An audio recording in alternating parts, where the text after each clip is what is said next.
hermanos sean unidos, porque esa es la ley primera. Tengan unión verdadera en cualquier tiempo que sea, porque si entre ellos pelean, los devoran los de afuera.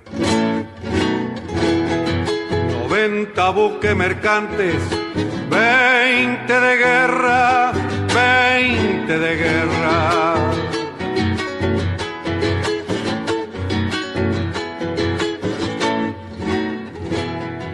Vienen pechando arriba las aguas nuestras, las aguas nuestras.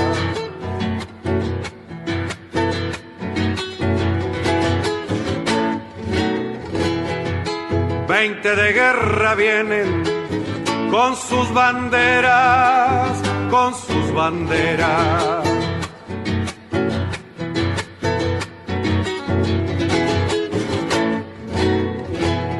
La pucha con los ingleses, ¿quién los pudiera? ¿Quién los pudiera?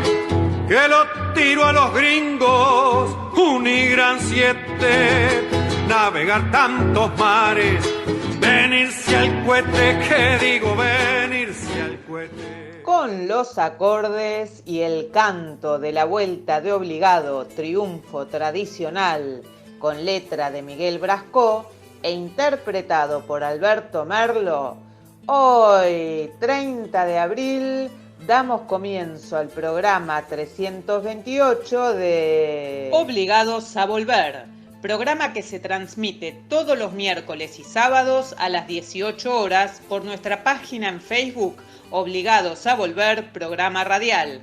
Obligados a Volver, un análisis de la realidad argentina y mundial, desde nuestra mirada que es nacional, popular, democrática, feminista, latinoamericanista, ambientalista y plurinacional.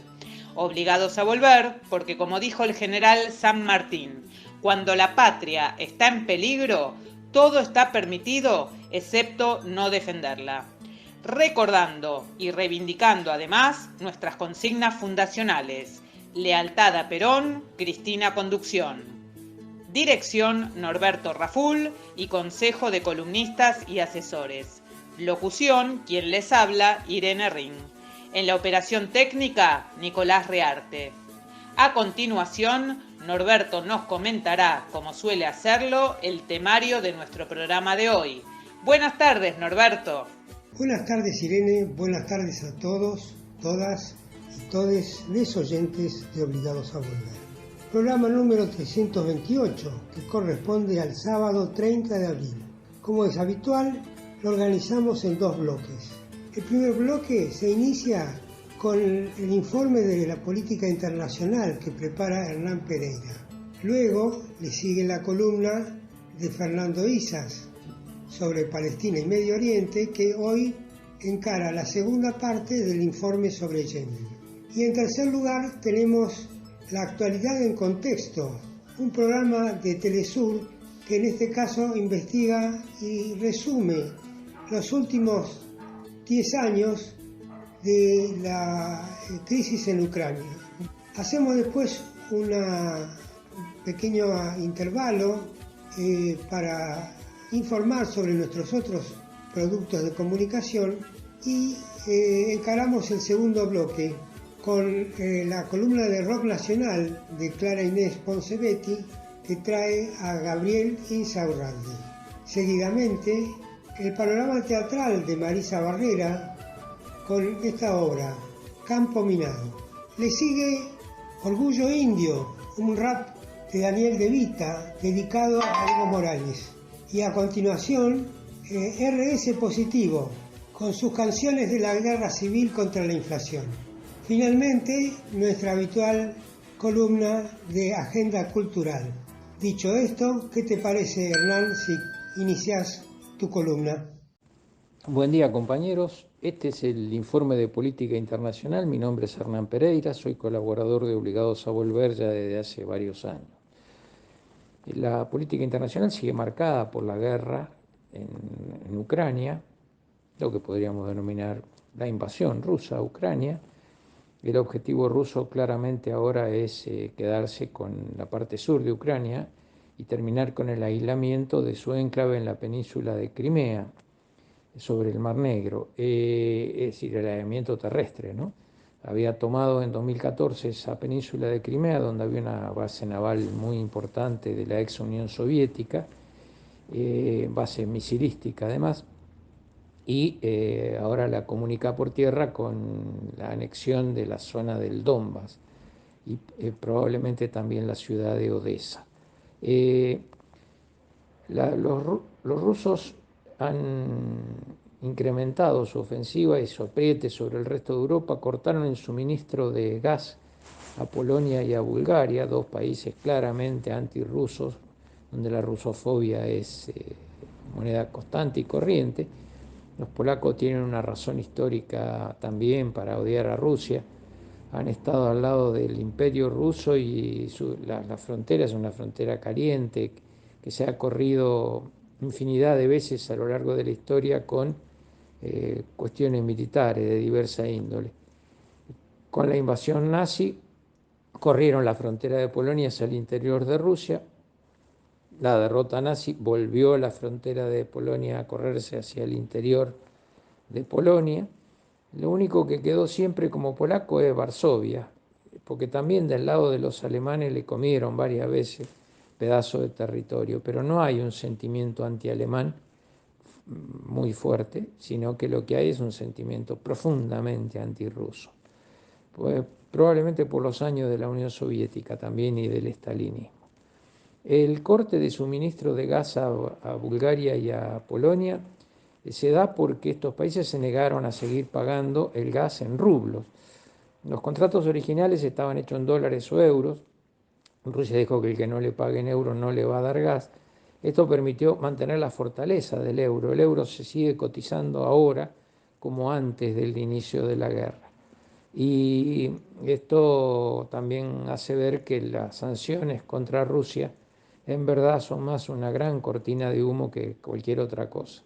Estados Unidos acaba de aprobar, el presidente Biden acaba de pedirle al Congreso la aprobación de un plan de 33.000 millones de dólares para ayudar a Ucrania, de los cuales 20.000 millones se van a destinar a la ayuda militar. Es decir, la industria de armamento de Estados Unidos va a recibir un impulso de 20.000 millones de dólares. Esto es lo que está en juego, porque todo lo que se le va a vender son armamentos de Estados Unidos hechos por la industria bélica de Estados Unidos.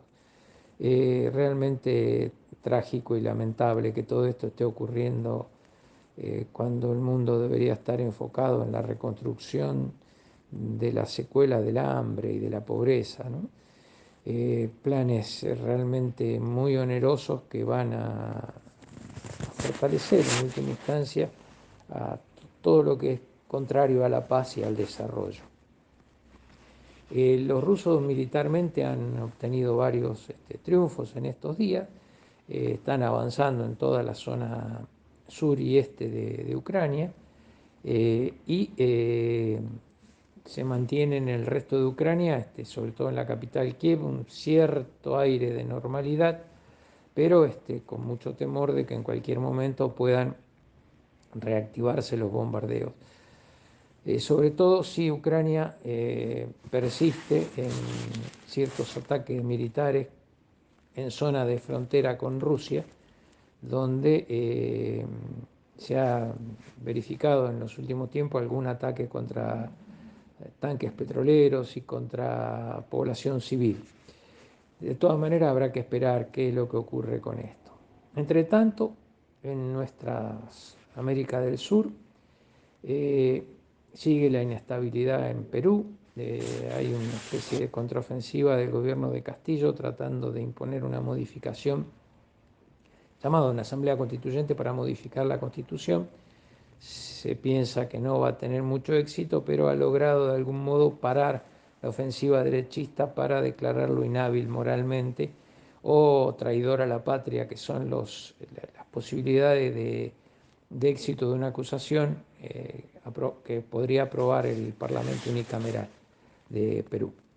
En la Argentina, la presión de Estados Unidos se incrementa, por un lado operando sobre línea interna del gobierno, el tándem Belli Argüello. Argüello es el embajador argentino en Estados Unidos, y bueno, Belli sabemos es el que lleva el pensamiento estratégico. Hay una oficina de pensamiento estratégico que está a cargo de Gustavo Belli, connotado menemista y connotado hombre de un sector del Vaticano y directamente de Estados Unidos. Ha estado en Estados Unidos, se ha entrevistado con la flor y nata de los asesores de Biden. Entre tanto, recibimos la, entre comillas, grata visita de la comandante en jefe del Ejército del Sur de Estados Unidos, que es el que está a cargo de América Central y América del Sur.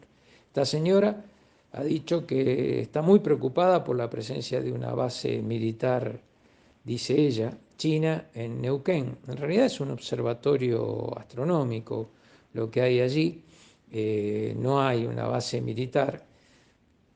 Eventualmente podrían tener algún uso de tipo de espionaje, las antenas allí instaladas, pero tropas chinas no hay. De todos modos, yo no me imagino a un general argentino yendo a Estados Unidos a decir que estamos preocupados por la presencia de una base extranjera dentro del territorio de Estados Unidos. Esto es una flagrante violación de nuestra soberanía. Acá nadie se ha inquietado por las palabras de esta mujer, que realmente parece ser una campeona del peor que cualquier hombre en el puesto de generala y jefa del Ejército Sur de Estados Unidos. Pero lo lamentable es la falta de reacción argentina y lo que ya parece ser obsecuencia de ciertos sectores del gobierno, en la Cancillería, como en esta oficina de pensamiento estratégico. Probablemente sea el pensamiento estratégico de la entrega, ¿no?, o de Estados Unidos, pero de ninguna manera podría ser lo que votamos en 2019 como futuro gobierno peronista. En realidad es muy lamentable que esté ocurriendo todo esto y que la política exterior argentina esté dirigida por quienes está dirigida en este momento. Faltaría que ahora, después de firmar nuestra inclusión en el camino de la seda con los chinos, le pidamos que levanten la base que tienen, el observatorio que tienen en Neuquén, lo cual traería aparejado un desastre en las relaciones. También le fuimos a ofrecer a Rusia ser la puerta de entrada de Rusia en América Latina y se desató la guerra con Ucrania. Bueno, vamos de papelón en papelón. Hay que mirar también qué es lo que está pasando con la perspectiva de que Argentina se incorpore al BRICS, al tratado que vincula a Brasil, Sudáfrica, la India, China y Rusia. Pero bueno, esto también está entre paréntesis. Hay una gestión del canciller Cafiero que está desarrollando en la India, pero hay que esperar qué es lo que pasa con la guerra de Ucrania y cómo va a terminar la relación de Rusia con el resto de los países. Todo esto, donde también hay una misión argentina en Israel, está allí Guado de Pedro y se está estrechando relaciones y alianzas con el gobierno israelí. Habrá que esperar el retorno de Guado de Pedro y qué es lo que finalmente se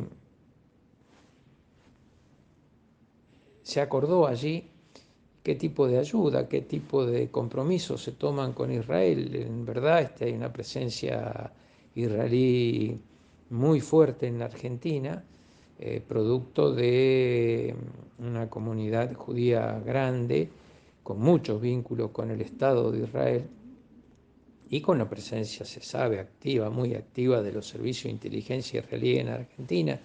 Esto también después de los dos atentados trágicos, tremendos, contra la AMIA y la Embajada de Israel de la década del 90.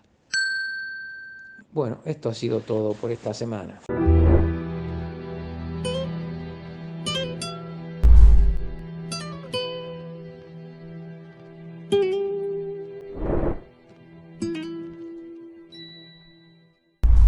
Amigos, buenas tardes. Soy Fernando Isa del segmento de Política Internacional, Palestina y Medio Oriente. Hoy hacemos la segunda entrega correspondiente a la República del Yemen y continuando con el hilo conductor que dejamos pendiente el programa anterior, un pequeño resumen como para situarnos en la información que veníamos tratando. Decíamos en el programa anterior que lo importante para saber realmente esta coyuntura tan particular, pero además tan difícil que se presenta en Yemen, era saber quién es quién en esta república. Y habíamos hecho una aproximación del movimiento de los hutíes, llamado Ansar Allah, los partidarios de Dios. Hablamos también del expresidente, del último expresidente, Abed Rabo Mansur Hadi. También hicimos una referencia a los apoyos que recibe este expresidente que delegó su puesto y su cargo para la conformación de un consejo que va a gobernar el Yemen en el futuro y posiblemente intente por todos los medios de pacificar este país que, como decíamos anteriormente, al borde de la crisis humanitaria y de una hambruna realmente nunca vista en pleno siglo XXI. Y para continuar un poco con el hilo que veníamos trayendo, decimos que otro de los actores principales involucrados en el conflicto de invadir este país y de destabilizarlo, como generalmente el imperio y sus satélites en distintas geografías del planeta acostumbran a hacer, que es el primer país extranjero, decíamos, involucrado en invadir Yemen, aporta armas, logísticas, innumerables terroristas pagados con un salario de por lo menos 2 pares de miles de dólares por día, y esto es aportado por la dinastía saudí, una ayuda monetaria proveniente de Estados Unidos e Israel, y obviamente triangulada a través de esta monarquía petrolera, que además estos dos aportantes a través de Arabia Saudita para la imposición de esta guerra civil implantada en Yemen, son los dos mayores productores de armas del mundo, el pool armamentista del enclave colonial israelí y por supuesto el pool de los Estados Unidos. Arabia Saudita no va a la guerra abiertamente, en realidad hace aportes permanentes de una cantidad impresionante de terroristas que entran y salen del Yemen, como también lo hacen en Siria, en algunos pequeños atisbos que quedan todavía de la coalición terrorista internacional que asola Siria en el norte a través de la frontera con Turquía. Decía, no se involucra abiertamente en la guerra, a pesar de haber recibido por parte de la resistencia yemení bastantes ataques dentro del territorio saudita. La realidad concreta es una guerra asimétrica entre el país más pobre del Golfo y de la península arábiga contra el país que, decíamos, no solamente es el mayor comprador de armas del mundo, sino también facilitando a este pool armamentista que decíamos, este conglomerado entre Israel y Estados Unidos, que por supuesto, con tantos frentes disparados en el mundo, están de parabienes. Y cuando no se producen por ingeniería propia de esas sociedades, generan conflictos sociales, políticos, económicos en países con serias dificultades en la gran mayoría de su población. Otro socio activo permanente, un actor privilegiado en todos los conflictos en el mundo es el enclave colonial israelí, el Estado de Israel, que no solamente colabora activamente en este encuentro de invasión en Yemen, sino que tenemos que recordar la importancia del sostenimiento y el aporte que hizo el Estado de Israel en la década de los 60, de los 70 y ya entrados los años 80, en todas las dictaduras latinoamericanas y en cuanto conflicto político, social en África.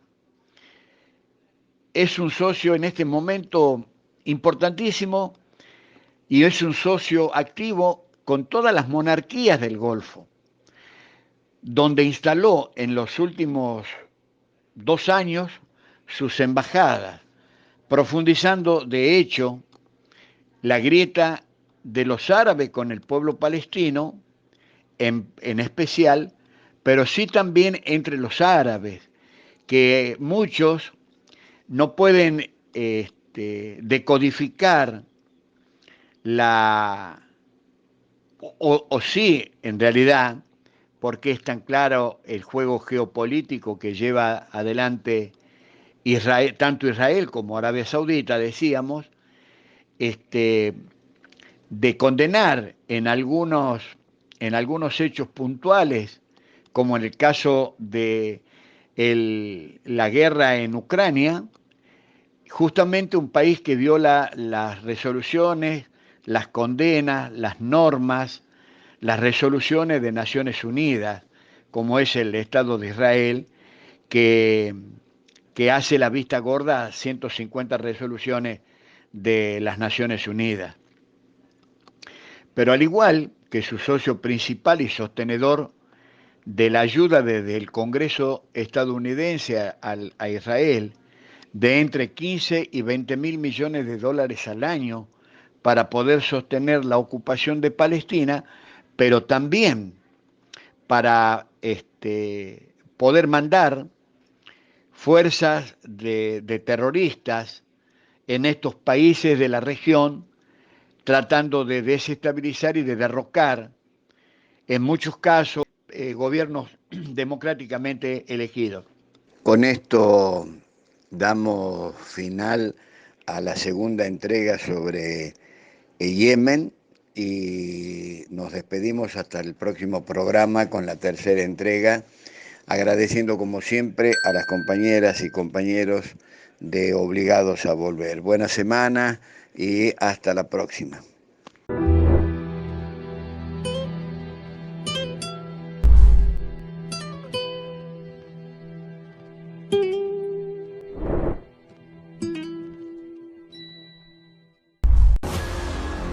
Actualidad en contexto. Crisis en Ucrania. Noviembre de 2013. El presidente ucraniano Viktor Yanukovych anuncia que no firmará el acuerdo de asociación con la Unión Europea bajo condiciones desfavorables para su nación. Inician protestas violentas conocidas como Euromaidán, encabezadas por sectores neofascistas del llamado Pravi Sector o Libertad. Estados Unidos y la Unión Europea expresan su apoyo a los manifestantes. Diciembre de 2013. La secretaria de Estado de Estados Unidos para Europa, Victoria Nuland, reconoce que su país ha gastado $5.000 millones para subvertir Ucrania y asegura que empresarios y funcionarios del gobierno apoyan el proyecto de arrancar a Ucrania de su relación histórica con Rusia. Febrero de 2014. Se hace pública una conversación entre la secretaria de Estado para Europa, Victoria Nuland, y el embajador estadounidense en Kiev, en la que organizan el gobierno de Ucrania con Arseniy Yatsenyuk como primer ministro. Febrero de 2014. Es incendiada la sede del Partido de las Regiones. Secuestran a 27 policías y son asesinadas decenas de personas en Kiev, víctimas de disparos de francotiradores. El gobierno de Yanukovych es responsabilizado por los hechos. El ministro de Exteriores de Estonia afirmó posteriormente que los asesinos estaban ligados a los líderes del Maidán. Nunca se investigaron los hechos. 22 de febrero de 2014. Se produce un golpe de Estado contra el presidente Yanukovych. Arseniy Yatsenyuk es nombrado primer ministro. Su gobierno incluye a miembros del Partido Libertad acusados de racismo, xenofobia y antisemitismo por la Unión Europea. Ante la creciente ola de rusofobia, en el sur y el este del país se crean milicias de autodefensa. 16 de marzo de 2014. Habitantes de la península de Crimea y Sebastopol en referéndum con un 97% de los votos deciden separarse de Ucrania y unirse a la Federación Rusa. Abril y mayo de 2014. Surge un movimiento separatista en Donbass, al este del país. El gobierno ucraniano lanza una ofensiva militar en respuesta. En la ciudad de Odessa, miembros neofascistas del Maidán, luego de enfrentamientos con sectores prorrusos, incendian el edificio de la Federación Regional de Sindicatos con un saldo de 43 personas muertas y 174 heridos. Mayo de 2014. El empresario Petro Poroshenko gana las elecciones presidenciales. El presidente de Estados Unidos, Barack Obama, nombra a su vicepresidente Joe Biden como principal enviado a Ucrania. Septiembre de 2014. Entra en vigor el acuerdo de Minsk entre el gobierno de Ucrania y los separatistas de Donetsk y Lugansk. Kiev irrespeta el convenio a solo una semana de suscrito y prosiguen sus ataques contra el Donbass. Febrero de 2015. Las partes en conflicto se reúnen con la mediación de Rusia, Francia y Alemania y se establece la retirada del armamento pesado y una tregua inmediata. Diciembre de 2019. El presidente de Rusia, Vladimir Putin, y su par ucraniano, Volodymyr Zelensky, acuerdan retomar el proceso de paz bajo el Cuarteto de Normandía con mediación de Francia y Alemania. Enero-abril de 2021. La OTAN incrementa su presencia en el este de Europa. Rusia responde con ejercicios tácticos militares en el occidente de su territorio y escalan las tensiones entre Ucrania y Rusia instigadas por la propaganda occidental. Enero de 2022. Rusia solicita a los integrantes de la OTAN garantías vinculantes de la no expansión de las fuerzas del organismo cerca de sus fronteras. Enero de 2022. Rusia denuncia el envío de 460 toneladas de armas a Ucrania por parte de Reino Unido y Estados Unidos entrega a Ucrania 170 toneladas de armas como parte de un paquete de ayudas equivalente a $200 millones en medio de denuncias de Rusia por el peligro que constituye para su territorio la militarización de Ucrania. 21 de febrero de 2022. El presidente Vladimir Putin firma el decreto que reconoce la independencia de las repúblicas populares de Donetsk y Lugansk. 24 de febrero de 2022. Rusia anuncia su decisión de realizar una operación militar especial para garantizar la paz en Donetsk y Lugansk, territorios que han sufrido bombardeos y asedio durante 8 años que han causado más de 13.000 muertos, entre ellos mujeres, niños y personas de la tercera edad. Actualidad en contexto. Crisis en Ucrania.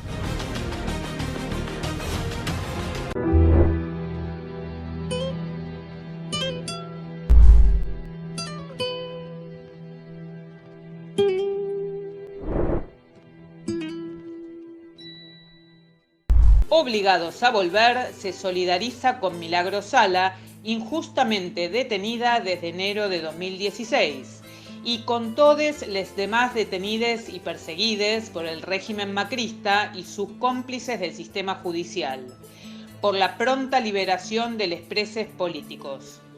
Continuamos preguntando dónde está Tehuel de la Torre, el joven trans que fue visto por última vez el 11 de marzo del 2021, cuando salió de su casa de la localidad bonaerense de San Vicente para ir a ver un trabajo.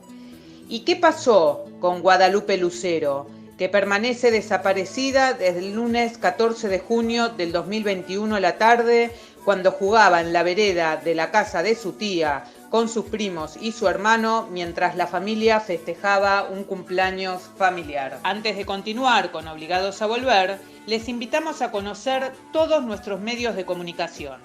Nuestras páginas en Facebook, Obligados a Volver, programa radial, en la que además de transmitirse las emisiones de nuestros programas, se publican las noticias de política nacional. La Lealtad, Política y Cultura, en la que podrán ver las publicaciones de cultura, noticias de la patria grande y del panorama internacional en general. Y el grupo Obligados a Volver, dispuesto para el intercambio de información y debate entre nuestros oyentes. Además, tenemos el rotativo de Obligados a Volver, un servicio cotidiano de noticias, música y buen humor al que se accede adhiriendo a un grupo de WhatsApp. Les recordamos también que pueden suscribirse a nuestro canal de YouTube, Obligados a Volver, donde pueden consultar los programas ya emitidos y material audiovisual en varias listas de reproducción.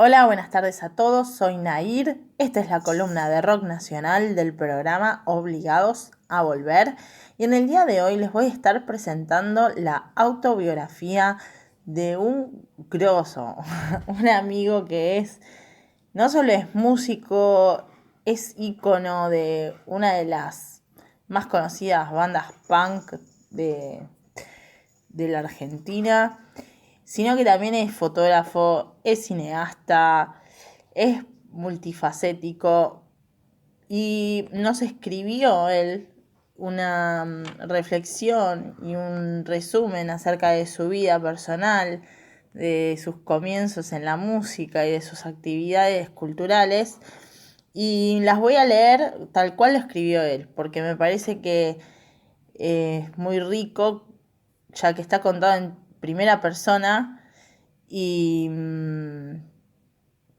bueno, eso lo hace un poco más único al relato, ¿no? Con algunos tintes y algunas anécdotas que cuenta que me parece muy enriquecedora para estos segmentos que estoy realizando.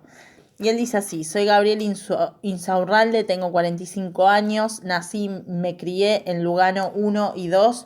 Desde hace 15 años soy fotógrafo y ahora formándome en la dirección de cine. El primer acercamiento que tuve al mundo del arte fue a través de la música, cuando tenía 11 años, allá por 1988. Un amigo del barrio había conseguido el primer cassette de Todos tus muertos y uno de Maiden, que no recuerdo cuál fue. Nos pasábamos todo el verano del 87 escuchando esos dos cassettes. Me gustaba más el de Todos tus muertos, porque puteaba para todos lados y era algo raro. No había escuchado nunca decir malas palabras en una canción. Gente que no y el tango traidor eran los hits de aquel verano hiperinflacionario, cuyo menú diario era la viandada que venía en las cajas pan. Digo esto porque pienso que a las expresiones culturales hay que ponerlas siempre en el contexto social correspondiente a su época. Por 1991, mi vieja trabajaba en obras sanitarias de la Nación. Un día viene y me dice: ¿querés ir a ver a un conjunto? Ruta 77 a obras. Y me regaló 2 entradas, no para ver Ruta 77, sino para ver Ataque 77, que presentaba oficialmente El cielo puede esperar. Su jefe era el vicepresidente del club. Cada tanto traía entradas y las repartía en las oficinas. Así que el 6 de octubre de 1991 fuimos con un amigo al recital. El estadio estaba lleno. Nosotros estábamos en el sector campo. Cuando se apagaron las luces y los Ataques aparecieron en el escenario, desde la Popular que está arriba y a los laterales, empezaron a caer decenas de punks al campo. Al segundo reci que asistí, que por supuesto fueron los Ramones, ya sabía que la Popular era más barata. Por eso mucha gente sacaba la Popular y saltaba al campo. Pero esto no lo difundan, a ver si todavía se entera Greenback y la sociedad rural. Me envían una carta documento por incitación al copamiento de campos. El recital me voló la cabeza. en aquella época, los ataques estaban afiladísimos, comprometidos socialmente y con una actitud políticamente incorrecta. Hubo algo que me llamó la atención en el público. Nadie te miraba despectivamente, cosa que sí sucedía en los boliches. Yo medía 1,90, era gordo, con granos. En un boliche no encajaba. En un recital punk sí. Es decir, ahora sigo siendo igual. En una empresa privada no encajo. En la municipalidad sí. Con lo cual en aquel momento decidí hacerme punk. Pasé de juntar las figuritas del Mundial 90 a raparme el pelo, ponerme 4 aritos, cortar las mangas de mis remeras y camisas y colgarme una medalla antirrábica. Le rogué a mi vieja que me regale una guitarra eléctrica y después de meses accedió a comprarme la guitarra. Para mi vieja era eso o cometer un parricidio. Fue una guitarra Rocktron, que era el Paco de las guitarras, pero para mí era una Gibson Les Pauls. Conseguí un aparatito que interfería en las señales de radio y ahí tocaba moviendo el dial. Es decir, sonaba la guitarra, que no sabía tocar, más la lluvia, más un Héctor Larrea con Rapidísimo de fondo. A partir de ahí empecé a ir todos los fines de semana a recis y grabando mentalmente cómo era el esquema de una canción. Entonces volví a mi casa, ponía el cassette y ahí empezaba a practicar. En la casa de música de Lugano me crucé con unos amigos de la primaria que estaban en una banda y hacían música punk, así que empecé a ir a los ensayos. Se les fue el cantante y empecé a cantar. Cantar es un decir. Creo que la poca gente que fue a vernos habría preferido no haber nacido antes que escucharme. La banda se llamó Tropas de la Noche, con la que tocamos en el Paracultural de la calle Chacabuco, lugar del que nos tuvimos que ir corriendo con los equipos en la espalda porque no habíamos vendido todas las 60 entradas que nos exigían, y también tocamos con Comando Suicida en Lugano.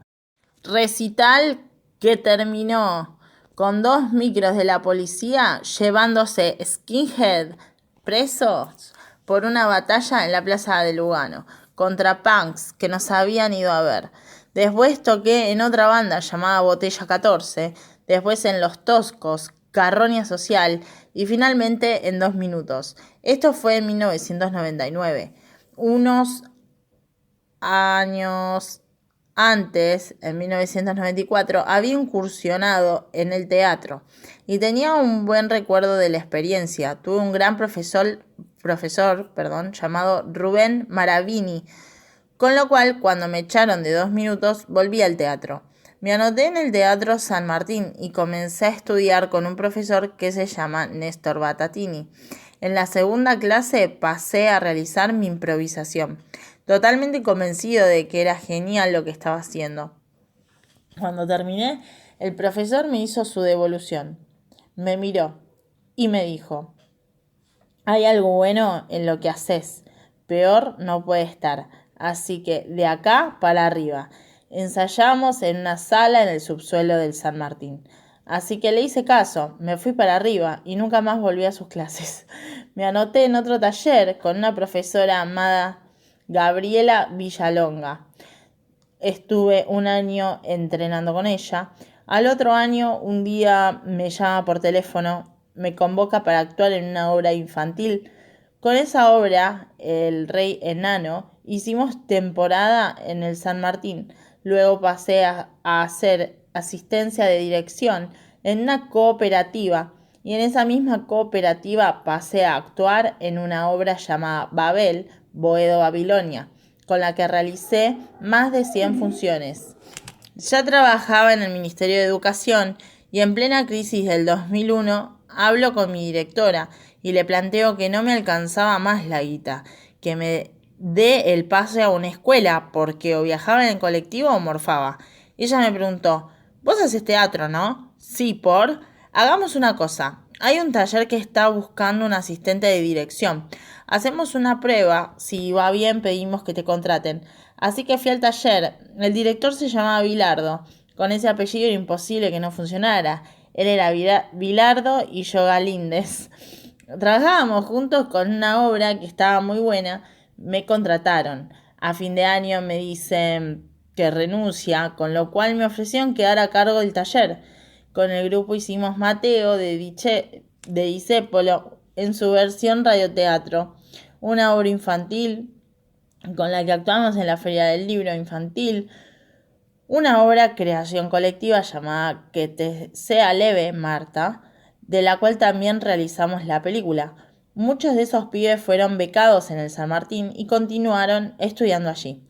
Luego tuve la posibilidad de dirigir El Rey Enano, con la que realizamos varias funciones en diferentes espacios culturales.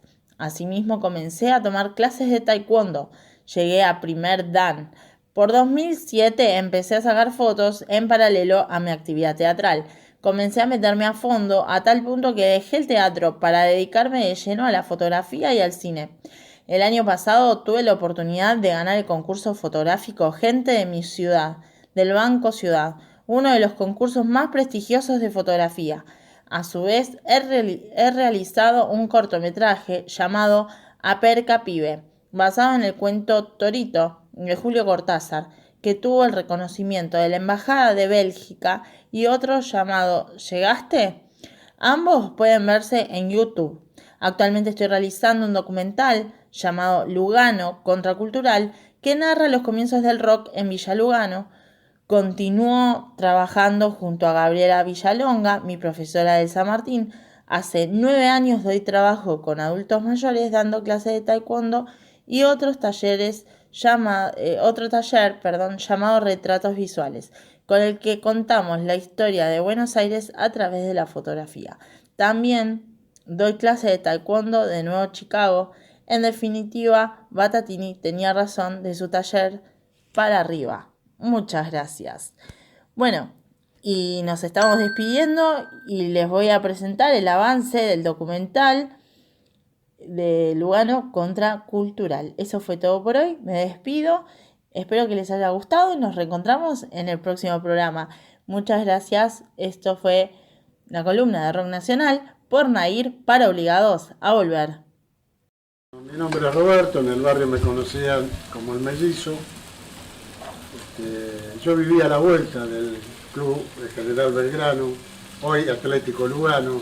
Ya en mi adolescencia vino un señor que se llamaba Blanco, que vino a hacer baile.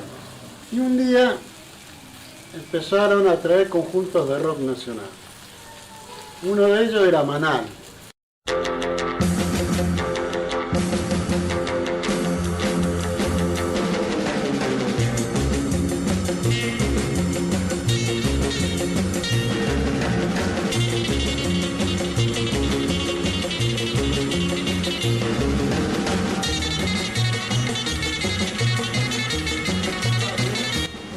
Y cuando se forman los pick-ups, yo estaba en mi casa y me vino a buscar Horacio con Luis.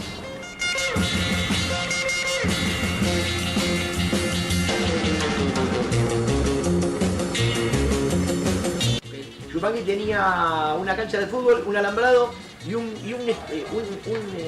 escenario de material gigante, semi-redondo, y se subían las bandas ahí arriba y las veíamos desde otro lado, ¿no? Desde la cancha las veíamos. Y Caballo Vapor lo vi ahí por primera vez. Que estaba acá el Lola Mora, en lugar mío. Cuando yo ingreso en el año 1978, el quinto año del 70, cuando yo ingreso era la primera camada, digamos, los primeros egresados. Por lo tanto yo fui la quinta camada de egresados del Lola Mora. Yo egresé en el 82. Algo muy muy rockero que me pasó en Lugano a mí, una impresión de esas que te quedan para toda la vida, fue haber visto Kiss contra los Fantasmas en el cine de Lugano.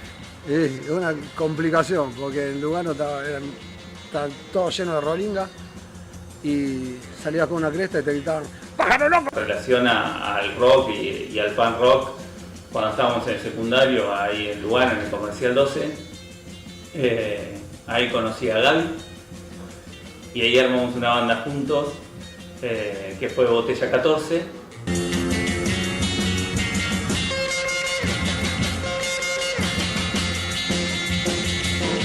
Cuando le preguntaban a Luca cuáles bandas de rock argentino le gustaba, decía, mira, la mayoría se la recrean, son como caretas, no sé. Yo, francamente, dice, y empezaba y la gente, de mala onda, de vieja. Y no, decía, yo he visto bandas re grosas en Inglaterra, en todo lado, pero dice, bueno, pero hay cosas de acá que me gustan, por ejemplo, y no te voy a hablar de Soda Stereo, y digo, son amigos, todo bien, pero digo, Maná es una buena banda, Maná es una buena banda de rock argentino. Mucho antes que eso fui con Manal a tocar a algún club de por ahí, de cubano. Sí, 36 años que Kamikaze tocó acá, yo no puedo creer. Acá atrás mío tocó Sumo.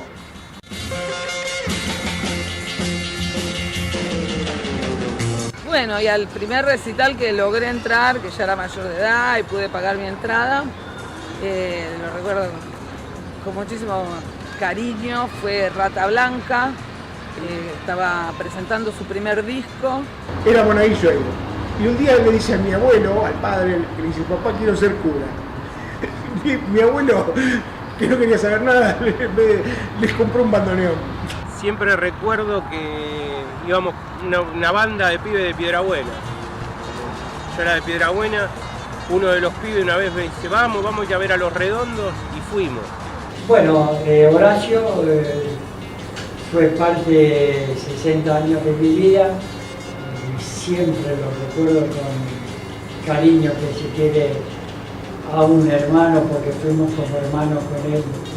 El rock antes era contracultural. Piedrabuena.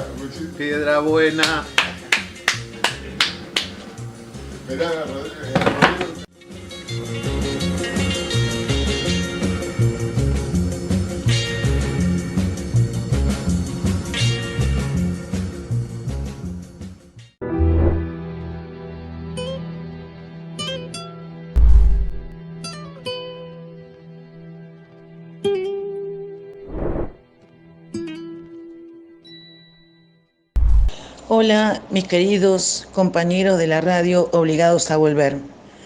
Nuevamente nos volvemos a encontrar para hablar de teatro. Quien les habla, Marisa Barrera.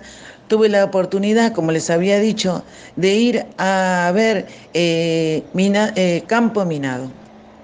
Hoy en esta entrega muy emocionada de poder compartirles mi comentario acerca de la obra que les dije que iría a ver el pasado 23 de abril. Ya en el ingreso al Teatro San Martín, me impactó ver grupos de jóvenes que se aprestaban a ingresar a la sala Martín Coronado.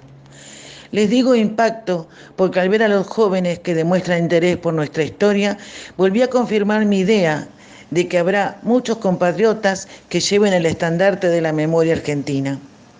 La obra, pensada por Lola Arias, reúne a veteranos argentinos e ingleses de la Guerra de Malvinas, que tuvo su inicio como proyecto de documental en la USAM y luego derivó en una obra teatral.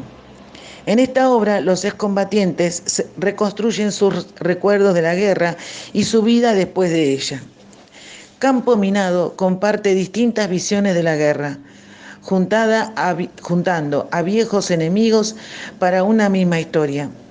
Campo Minado indaga las marcas que deja la guerra, la relación entre experiencia y ficción, las 1000 formas de representación de la memoria. Sinceramente pensé que iba a llorar toda la obra por la carga afectiva que viví en 1982. Sin embargo, para mi grata sorpresa, me encontré con arte. Una obra ágil, dinámica, con música en vivo, imágenes en el escenario que ilustraban lo que en las tablas se decía y con la aparición de máscaras simulando a los 2 personajes siniestros que dirigieron la guerra. Me refiero a Leopoldo Galtieri y a la ministra inglesa Margaret Thatcher. La muestra se estrenó en el 2016 en Londres y desde entonces fue presentada en 36 ciudades y en festivales internacionales. Este año las funciones se agotaron y fue muy emocionante ver la sala explotada. En la obra los personajes indagan en sus recuerdos de la guerra a 40 años del conflicto bélico. Todo aquello que el paso del tiempo no pudo borrar en sus mentes y en sus corazones. Así es como Lou Armour representado por un actor inglés, ya que nos dijeron que él no pudo viajar en esta oportunidad, fue tapa de los diarios cuando los argentinos lo tomaron prisionero el 2 de abril. Rubén Otero, que sobrevivió al hundimiento del buque General Belgrano y ahora tiene una banda tributo a los Beatles. David Jackson, que pasó los meses de enfrentamiento escuchando y transmitiendo códigos de radio, hoy psicólogo. Gabriel Sagastum, un soldado que nunca quiso disparar y hoy ejerce como abogado penalista. Shukrin Ray Gurka, que ahora trabaja como guardia de seguridad. Y Marcelo Vallejo, que fue el apuntador de mortero y ahora es deportista de alto rendimiento. Cada uno compone esta gran obra, que además de hablar de un hecho verídico, se destaca por el alto nivel teatral. Lo único que tienen en común todos estos personajes es que son veteranos. Pero, ¿qué es un veterano? ¿Un sobreviviente? ¿Un héroe? ¿Un loco? Así termina la obra, interpelando al público. ¿Vos irías a la guerra? ¿Viste morir a alguien ahogado en el mar? ¿Tuviste un moribundo en brazos? Estas y otros interrogantes quedaron flotando en la sala a ritmo de un rock hecho canción. La batería juega un papel preponderante, a mi criterio, haciéndome vibrar desde el estómago al alma. Súper recomiendo esta obra, no solo por su valor histórico, sino por ser una obra teatral. Finalmente, cuando termina la obra, tuvieron que salir varias veces a saludar al público, se sacaron una selfie con el público colmado, puesto de pie, y ahí más que lágrimas era una gran emoción de poder compartir con todos una misma historia, una misma obra, un mismo drama. Ellos pudieron desdramatizar un drama vivenciado en primera persona. Es como les digo siempre, el teatro hace bien al alma. Por eso, mis queridos, vayan a ver teatro, les engrandecerá el espíritu. Nos volveremos a encontrar en otra entrega de Panorama Teatral. Y no se olviden, vayan al teatro. Chau, chau.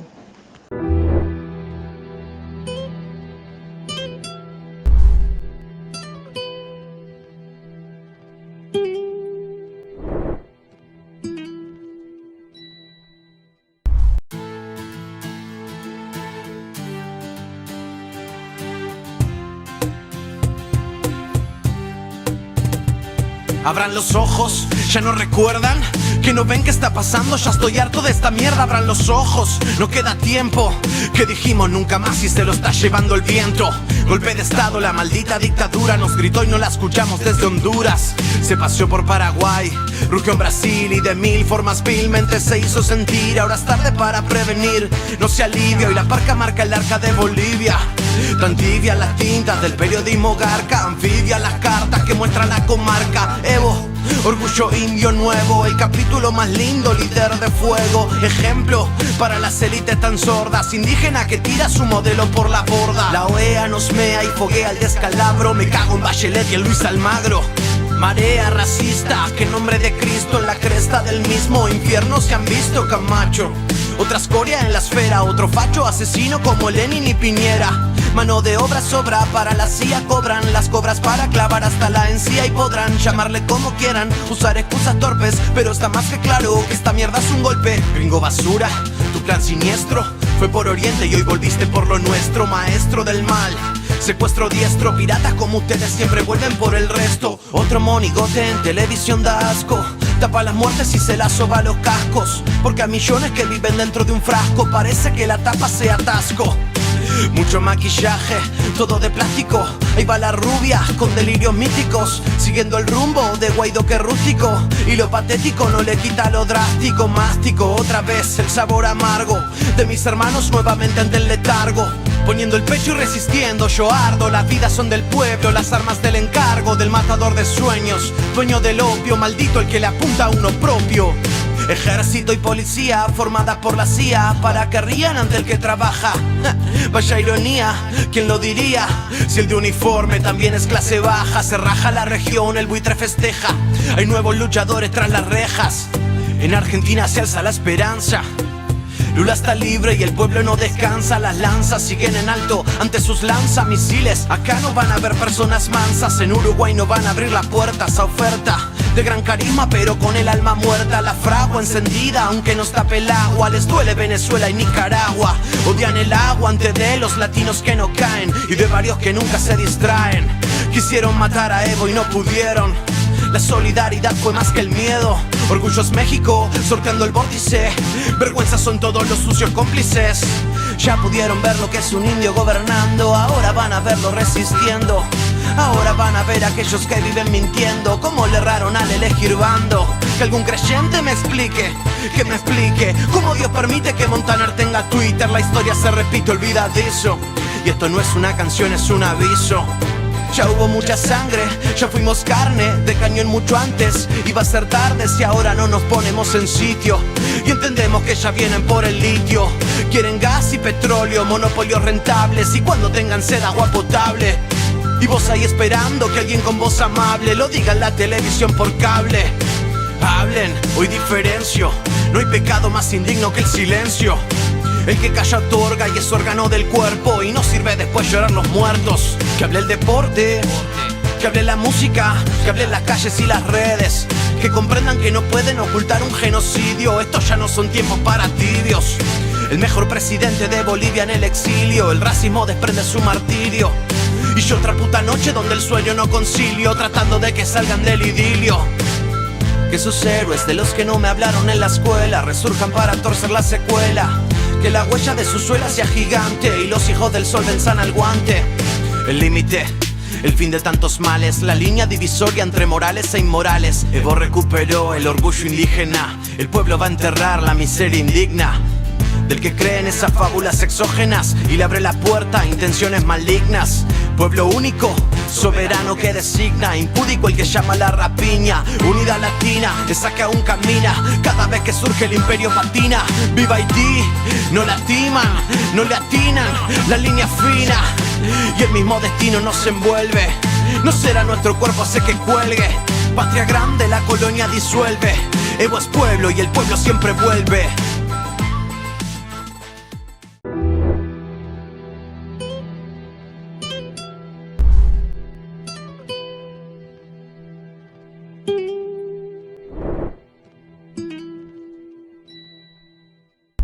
Cuando cobro el sueldo en negro, anda mal la economía.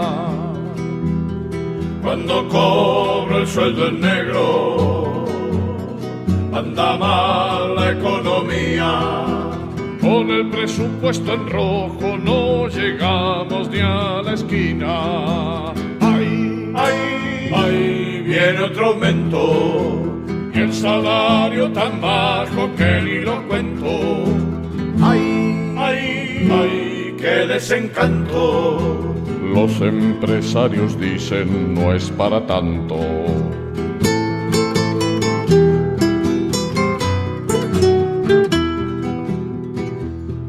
Nos miramos frente a frente y me dijo el carnicero. Nos miramos frente a frente y me dijo el carnicero: a 2100 está el lomo, 1500 el cordero. Ay, ay, ay, vino otro aumento, suben 30% los alimentos. Ay, ay, ay, qué desencanto. Quiero comer asado y me la aguanto.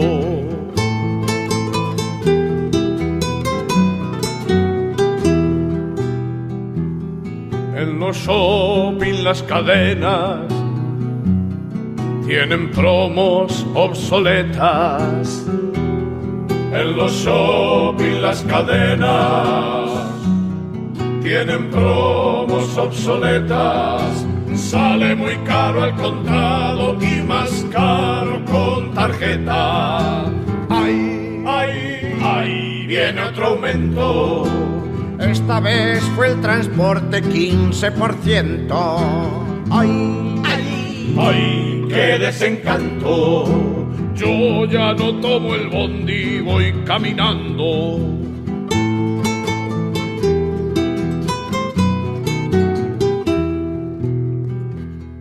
Unos cuantos dirigentes se pelean en la arena.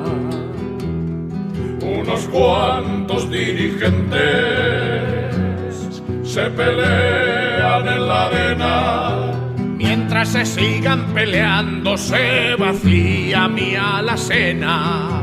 ¡Ay, ay, ay! Vino otro aumento. Ahora son las tarifas 30%. ¡Ay, ay, ay! ¡Qué desencanto!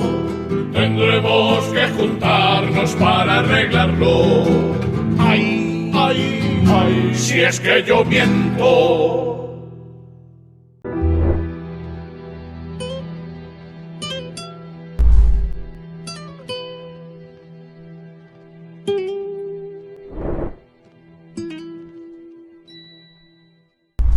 Agenda cultural, las recomendaciones de Obligados a Volver para el tiempo libre. Hoy a las 20 horas, historias, canciones y poemas con Adriana Pedrolo y Valentín Ponieman en Juan Cufré 705, Villa Crespo. Y a las 21 horas, Juan Batone presenta su espectáculo Bardiología en Luzuriaga 348, Barracas. Mañana, domingo 1 de mayo, a las 19 horas, Marcelo Bastells y Oscar Delía presentan su espectáculo Siempre se vuelve al tango, en Lacan, Balcarce 749, San Telmo. Y para ir reservando, el martes 10 de mayo, a las 21 horas, Como tres extrañas más Nidia, con Astrid Noctura en cello, Cindy Archa en bandoneón y Andrea Boloff en voz en La Milonguera, Guatemala 4516, Palermo. Bien, esto ha sido todo por hoy, los esperamos el sábado próximo con más recomendaciones y Obligados a Volver para el tiempo libre.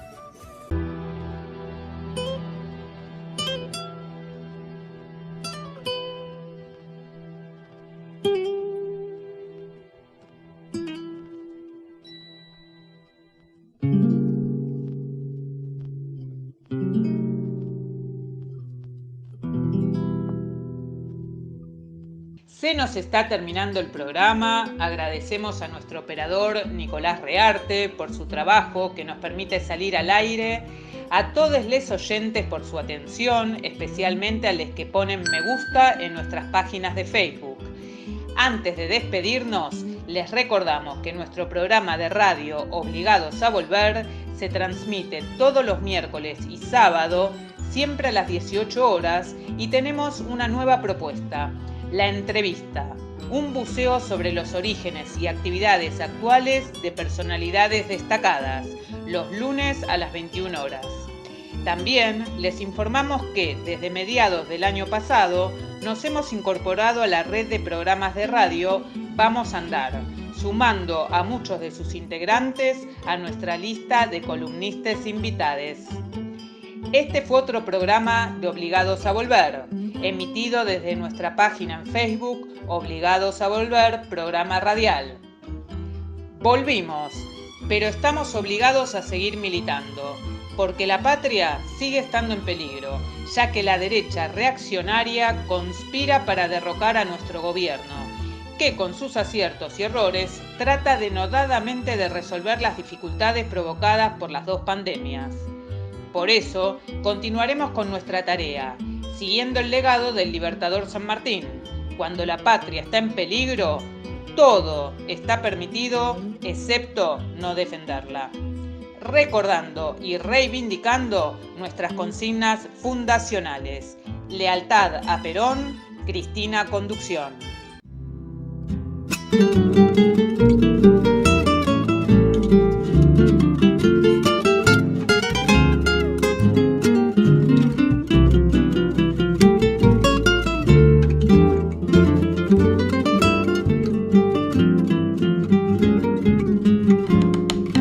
Patria es mi gente en su tierra,